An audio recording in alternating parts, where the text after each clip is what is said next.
Good morning. I'd like to thank ILSI for putting this forum together. I think it's a wonderful opportunity where we can really start collaborating, having good discussions, to see how we can work together, and really trying to resolve some of the issues around sodium.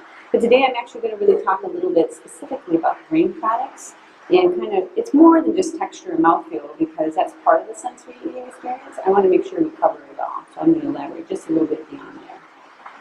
Just to level set, here's what I'm talking about when I talk about grain products. It's really the likes of breads, cakes, cookies, all the way to noodles and cereals. And really what we want to focus on is how did we even get to this place? Because this really kind of sets the form as to where a food scientist, somebody like myself, comes to play, and how do you come up with your research programs. But it really is about the sodium environment. CDC did a wonderful job of coming up with where does our sodium come from in the diet. And if you look at this list, I highlighted those in red which impact grain products.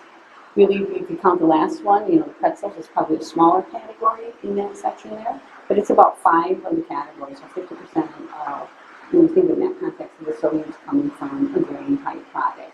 The interesting piece about grain products, I will say though, is that they really don't have a lot of sodium in there. If you look at a slice of bread, 200. The problem is, or the issue is that we consume a lot of it. We have it for breakfast, we have it for lunch, and we have it for dinner. So it's that day-to-day, increased consumption, frequency consumptions that really kind of helps to get them to being at a higher level. Let's think about consumers themselves. Consumers are interested when we look at where they're trying to avoid or eliminate. Salt and sodium is right up there at 53%.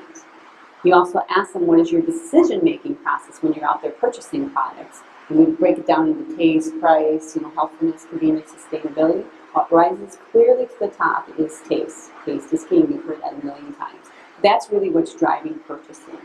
And even if you look at their cabinets, like what kind of healthy products you have in there, you look at full sodium versus those with reduced sodium, be it crackers, pretzels, potato chips. And the overwhelmingly majority of it are the full sodium. So we've got this conflict here even with our consumers. They say they're trying to avoid it and not consume it, but yet when they're actually look at their purchasing behavior, their patterns, they really are still buying the full sodium. So it's that taste, that king that's kind of popping to the top.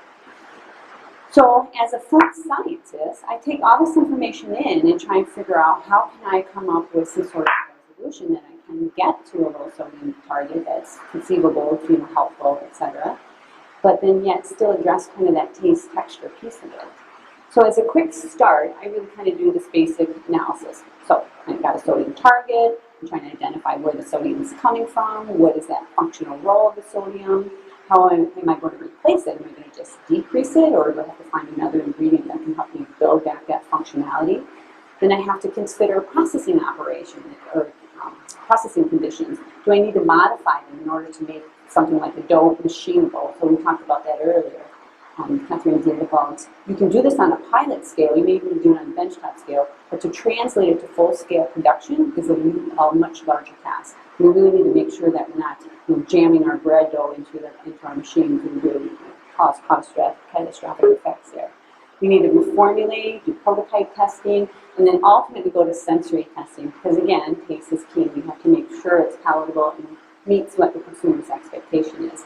And then lastly, and most importantly, you got to understand the food safety and the shelf life piece of it. Addresses the food waste, and obviously, of course, the food safety component can never be compromised. Now let's talk a little bit about the sodium-containing ingredients in food products, right? So again, this is kind of my basic starting point, is I got to understand where the sodium is coming from, and then again, what is its functionality? If I'm going to remove it, what am I going to replace it with? So when you think about bakery categories, you do have grain products. There's a whole host of categories, all the way from muffins to breads and pastas, etc. So there's many ingredients. And the thing about salt is that it does so many things that to pull it out and to try to find another ingredient that does all that functionality is impossible. We haven't found that magical bullet yet today. But if we look at the chemical leavening agents, those are used in biscuits, you're using muffins, the unique characteristics. They're the ones that actually produce a chemical reaction where it's a base and acid put together, it ends up producing a gas. And that gas is very important for lifting that product up, right? So if you took out that leavening agent in a biscuit, you'd have a very flat, the dome would be concave, and you wouldn't have that light, airy kind of crummy texture that you're looking for. Crummy in a positive sense, by the way. And then, so examples of those types of ingredients are the sodium bicarbonate, sodium aluminum phosphate, etc. So each one of those, again, has a different chemical reaction in time, and it's critical in the baking process as to when those reactions take place to give you that lift. So if you're going to pull them out, can you put it in a substitute that is as effective? You have to add more, and does that chemical reaction time occur when you need it to occur? Preservatives. Preservatives are very important. You see, a lot of these products are baked or cooked afterwards, so a lot of that will do a lot of the killing for you, the kill step for you. But there are, and then the water activity too. The water activity is low enough that a lot of your bacteria won't grow, most of your yeast won't grow, but the mold category does thrive in these types of environments. So preservatives are put in there to actually help mitigate some of that problem. Examples would be the salt organic acids, which are typical, the propionic, sorbic acid, acetic acids, very common preservatives to help mitigate that mold growth. And then there's also flavoring agents, right? There's nothing like a chocolate eclair, etc. That chocolate piece is very important. And depending if you're using cocoa powder, where is that cocoa powder coming from? What type of cocoa powder? A lot of them are alkalized, and that's a base cooking process or roasting process where you actually get a very unique flavor profile. It actually has quite a bit of a fair amount of sodium in there, so you have to remember that. Where are my sodium coming from? There's a lot of nuts, nut flavor, nut butters are very popular. Sometimes you can get them without salt, sometimes there's salt in them. So you have to really understand your ingredient and what's all within that ingredient. And don't take it for granted. And then lastly, we'll talk a little bit about salt, but I'll expand a little bit on that. So salt, as we heard earlier from Kathy, has a very unique, a lot of functional roles. First and foremost, what everybody recognizes is the flavor. It does flavor enhancement, gives you saltiness, and a lot of it depends upon the food matrix itself. Is pretty interesting. How does that flavor actually get released? The way that you look at your bakery products, a muffin versus a bread, they're very different textures, and they hold on to salt or flavors, etc., so that you can actually get a very different, unique flavor profile out of them. Salt also interacts with starch, as we heard from Kathy as well earlier, some of the great pictures that she showed. It can impact gelatinization and recrystallization. Now, this isn't as clearly understood. There hasn't been a whole lot of research in this area, but a lot of people believe it has to do with the water. Right? When you put water in the system, everybody's competing for the water. And we know that water causes recrystallization, it helps with gelatinization. So if you have another compound or an ingredient in your product that's competing for it, it will. So salt competes with starch for the water. And it can prevent things such as the retrodegradation or scaling of bread type products. And then lastly, it's about modification. It really impacts the gluten development, and it's really its role in there actually gives that gluten kind of a more ordered type structure. So when we think about, as an example of what I've talked about, how salt works in bread making, it's just kind of a simple little example here. I talked about the gluten. Well, gluten really isn't present solely in flours. It's actually a combination of two other proteins. So you got flour, you add a little bit of water, you got gliadin and gluten, two proteins that actually, now that the water is present, they can start migrating and they move to each other to form gluten. Now, gluten will also start seeking out other gluten proteins. And what that does is kind of give order and structure to this. And the more order and structure that there is, the more firm the product will be. So in the case of a muffin, like maybe you had one this morning, it's a very delicate crumb, it falls apart. Not a whole lot of gluten development going on there. But in the case of a yeast fermented bread, there's all that time going on, there's salt present. So that gluten has a lot of time to form a break network and structure and give it strength. So you think about, even like the croissant out there, that inside texture, it gives you a full kind of roughness and texture to it. And then the other important role for salt, especially in the case of the yeast fermentation, is that rate of which the fermentation occurs, so the salt impact on fermentation. It actually slows down that reaction quite a bit, so that you're not producing a lot of gas, not a lot of gas is releasing. In the meantime, the gluten is being developed in your bread so that it's got more strength, so that when that gas does finally get released, it can actually hold it in. Because otherwise, if it's not a strong network, that gas is just going to blow apart those proteins and that gas is going to escape, so you're typically baking hole. Some research that we've done in this area to clearly demonstrate that. This is just looking at fermentation and air cell size distribution. Right, so here we have bread samples where we had 100% sodium chloride in the formulation, and then we pulled it out completely. And then just by way of example, to see how effective some of these other substitutes are, how do they play? 100% potassium chloride. Potassium chloride is by far the closest ingredient that can mimic some of the functional roles that sodium chloride does. And no surprise if you just look at any periodic table, sodium and potassium are right next to each other, one under the other. And what we saw in the 100% sodium chloride, this is proof time. How long does it take to get to a specific volume that I'm looking for? You can see how the sodium chloride really slows that reaction down. It takes about 55 minutes to get that volume. If we pull it out completely, it drops at almost 25 minutes. So pretty significant. So it shows you that yeast is going crazy. It's just producing a lot of gas. I don't have a lot of, my gluten is not being developed accordingly. Putting potassium chloride in, I did it on a weight basis as well as a molar basis. That's because we know water activity is molar dependent. So potassium chloride can get us back up to where the sodium chloride is, but you see even on a molar basis, it's not quite there yet. But nobody can potassium chloride, trust me, I mean bread. As we were saying earlier, you can fix up a bit of metallic. I'm very fortunate, I don't do that, so I'm able to taste it. So it definitely does not taste quite the same. It functions kind of similarly, but that taste is really not. Looking at the air cell size distribution, this again deals a lot with the gluten protein network that I was talking about. Looking at 100% sodium chloride, you see these small and nicely distributed air cells that are in a slice of bread. If you pull that sodium chloride out completely, you can see the big game. Again, the yeast fermentation went to town, and then the protein network wasn't set up, so we actually exploded the bread and get the big gaping holes. People probably are looking for that. But when you're looking at a white loaf of bread, something that you want to use to each other, not too great. The peanut butter and the jelly, you're going to squeeze right through those holes. Let's talk a little bit about the effective texture. There's actually a good study out here by Lynch, who looked at various levels of sodium chloride in bread, from 0 to 1.2%, which is pretty typical for a lot of breads. This is based on a flour basis.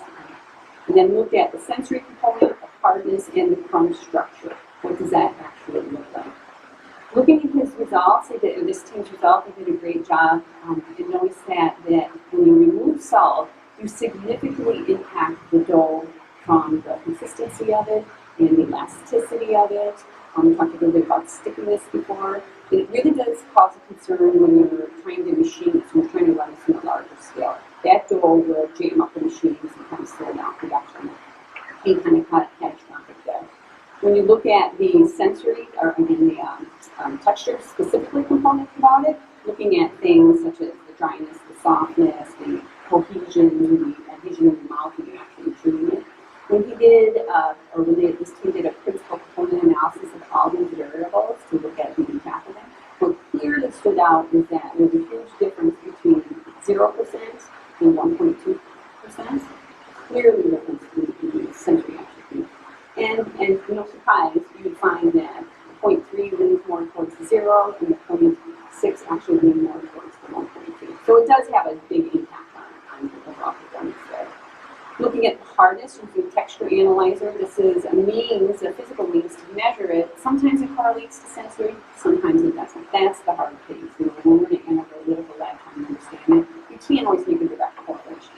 But when we actually looked at the hardness of it, they noticed that there were significant differences between the no salt found and significantly harder than all the other products. So that salt was really helping prevent the hardness. And then they concluded that it was really about the starch degradation, that water movement and migration, that salt was really helping it, preventing it from getting in contact with the starch. In the crumb structure, they did some confocal microscopy to actually look at the gluten protein structure.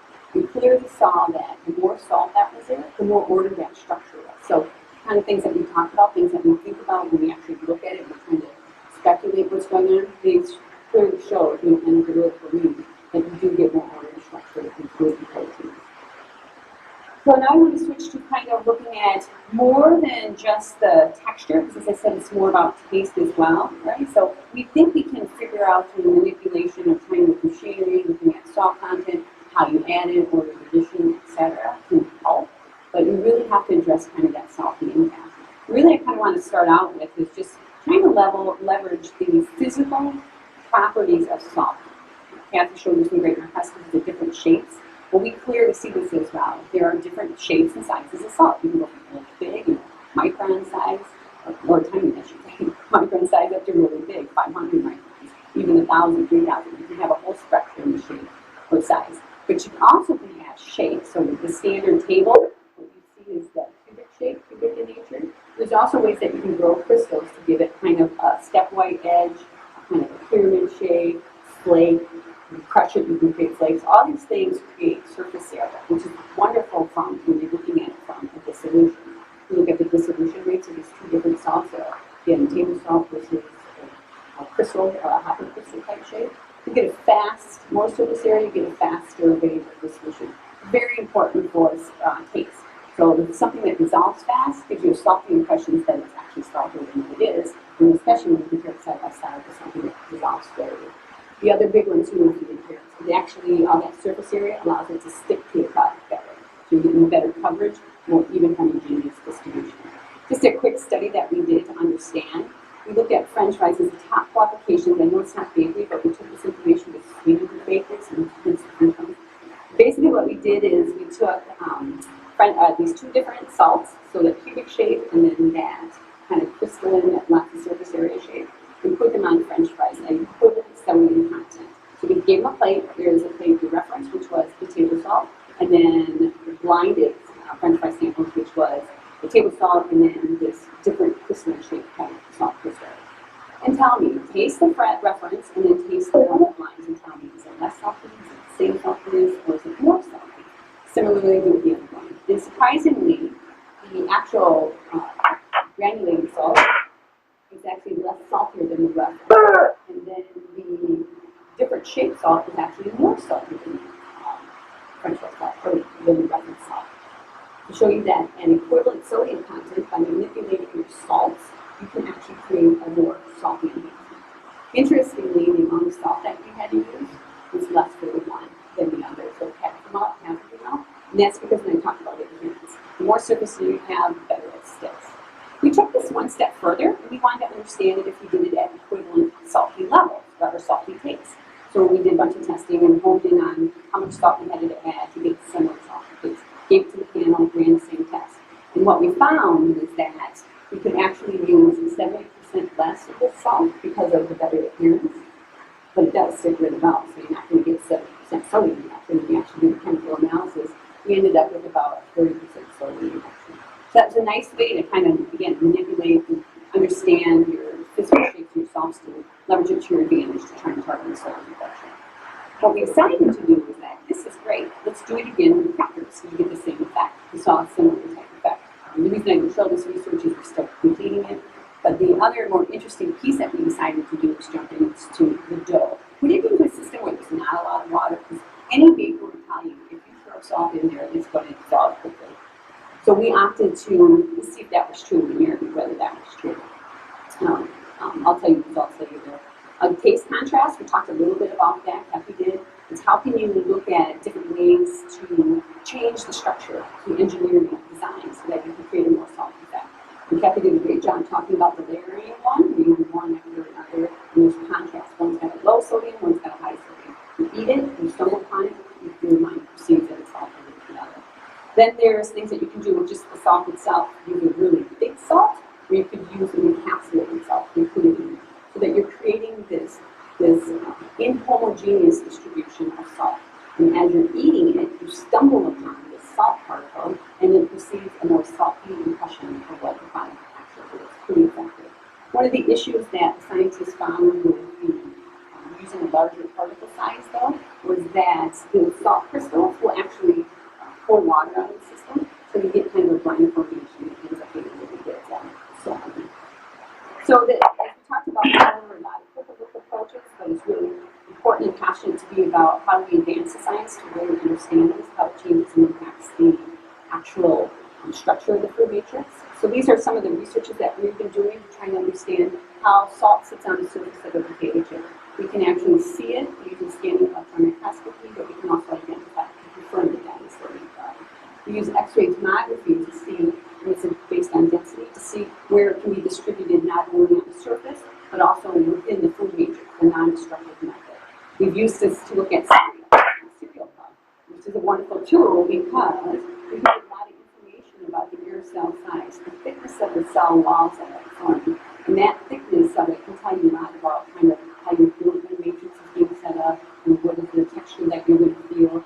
But the critical piece is to try and correlate this essentially, and that's kind of the big area of research for us right now. Here, which is really nice, we can do X, Y, and Z planes, so we can actually scan through it. And then again, based on density, we can change color so we can actually see where is the salt and where is it distributed throughout the cereal.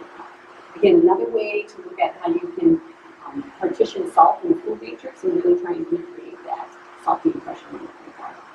And then lastly, the cracker work, the dough work that we were talking about. Again, our bakers tell us that salt, when we put it into the dough, is actually going to dissolve. So we really kind of set out to see if that was true. We also looked at different particle sizes and shapes to see does that have an impact. And what the good news is what we found was we believe that we've identified salt particles within this matrix. We were able to quantify them based on the diameter, actually, it's the physical shape of it. And in all the salts that we tested, we saw that indeed we could still have salt particles. So our next phase of this research is going to really try and again leverage what we know about the physical size and shape of the salt particles and use biosystems to see if we can really create an inhomogeneous distribution of salt so that it does give you that salty impression that you're looking for. And the ability to lower the salt usage that you need while still maintaining the texture piece, but actually getting that lower sodium content. And then lastly, it's the commitment that Cargill makes. Cargill is an agricultural company that's committed to nourishing people globally, right? So we continue to invest in the research to really understand new solutions. We're committed to collaborating not only with the food industry, but any research team, be it academia, and government officials as well. We really want to understand this to make sure we give robust solutions because that's what this industry needs in order to be successful at achieving these lower sodium levels. And then lastly, monitoring the environment, what's happening on the regulations, so that we can really understand and put our research forward to make sure that it's going to meet and match what those regulatory needs are.